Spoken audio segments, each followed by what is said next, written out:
যেভাবে আমার বাবার দাড়িকে যেভাবে কাটা হয়েছে, আমি এই মোহাম্মদুল্লাহ বলতেছি, তোদের 100 ইসকন সদস্যকে আমি জবাই করব। আমার বাবাকে তোরা যেভাবে বুকের ভিতরে এরকম নিরীহ মানুষটাকে লাথি মেরেছিস, তোদেরকে বলতেছি তোদেরকে আমি জবাই করব। এই বাংলা দাঁড়িয়ে আমি বলতেছি, মোদি, আমার বাবাকে তোরা যেভাবে উলঙ্গ করেছিস, আমি তোর ধুতি খুলবো, তোকে জবাই করব। আমি মোহাম্মদুল্লাহ বলতেছি, আমার বাবাকে তোরা যেভাবে ভারত পাচার করার তারা করেছিস, তোদেরকে ভারতের ওই শিকড় থেকে পায়ে বেরি বেঁধে গাজওয়াতুল হিন্দের সৈনিক হিসেবে যে তোদেরকে নিয়ে আসবো ইনশাআল্লাহ। এই বাংলায় তোদেরকে জবাই করা হবে, এই বাংলায় তোদেরকে জবাই করা হবে ইনশাআল্লাহ তাআলা। আমার বাবাকে ওরা গত 21 তারিখে আমার বাবা সকালে আজগার আদায় করার পর 7টার দিকে হাঁটতে বের হয়েছিল। ওরা মাজুখান বাজার, গাজীপুরে মাজুখান সবাই ছিলেন, ওই মাজুখানে ওই জায়গায় 7টার দিকে কোনো দোকান খোলা থাকে না। ওরা 5 মিনিটের ভিতরে একটা অ্যাম্বুলেন্স ভাড়া করে আমার বাবাকে সরাসরি চাপ মেরে গাড়ি থেকে নেমে বাবার মুখে রুমাল ধরা হয়। তারপরে বাবা যেন রুমাল থেকে মুখ সরাতে না পারে সেজন্য বাবার পিছে বাবার ব্রেন টিউমারের সিরিয়াস অপারেশন হয়েছে।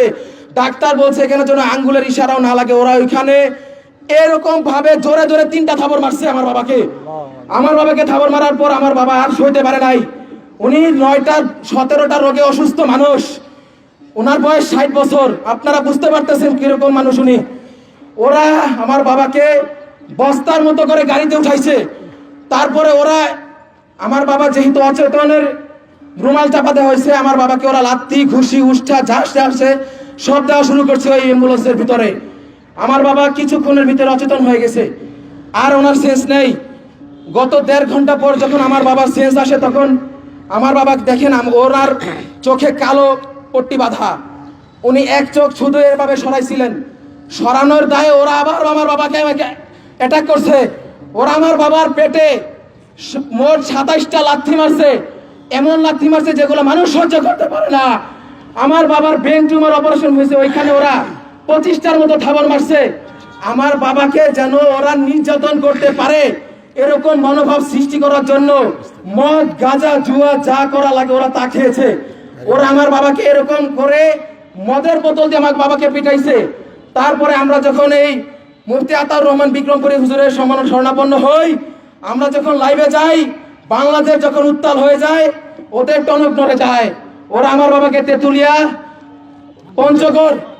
পঞ্চগড় হেলিপ্যাড নামক একটা জায়গায় উলঙ্গ অবস্থায় আমার বাবাকে শিকল বেঁধে